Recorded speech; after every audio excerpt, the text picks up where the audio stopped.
Hello and welcome to a special edition of the North American Update. My name is Dan Cho, but you can call me Frodan. Now let's talk about everything about MLG Dallas, also known as Frodan's tournament, to look forward to.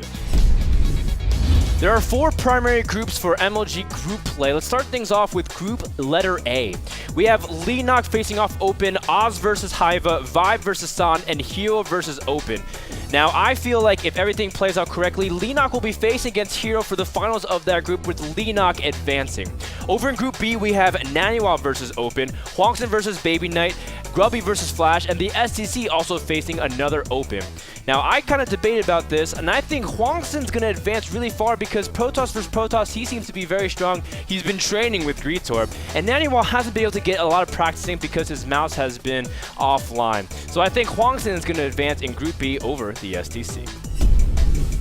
Group C is by far the group of death. Let me read you off the list of names. Violet versus Open Slot, Major versus Life, Revival versus Soulkey, and Tasia versus an Open Slot. It's really hard to predict who's going to go far, but how can you bet against the current GSL champion, Life? Although I say Tasia will beat Life in the final because MLG is a different tournament. We've seen Life prepare for GSL and TSL tournaments, which is a different format. You get time to prepare for your opponent, but Tasia, he's the king of MLG. He's won a title before, and these kind of tournament is where he excels. And lastly, over in Group D, it's also a tough one as well. We have Heart versus an Open Slot, Bomber versus Scarlet, Daisy versus Sue, and First versus an Open Slot.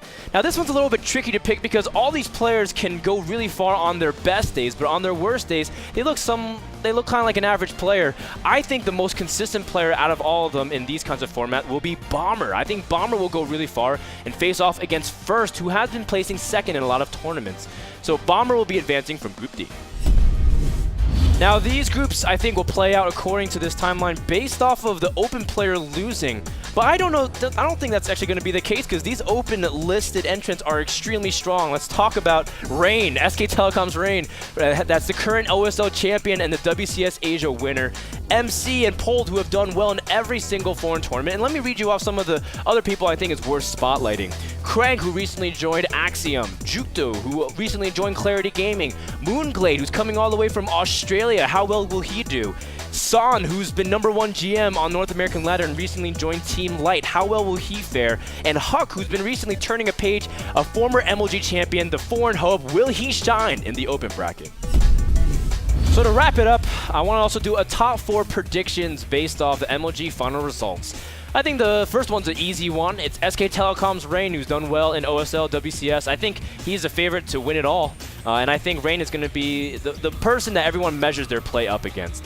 Another player I want to pick is Tasia, and I think a lot of people say he's on the downhill curve, but don't forget that Tasia excels in these kinds of tournaments where preparation isn't king, and it comes down to fundamental mechanics and situational awareness.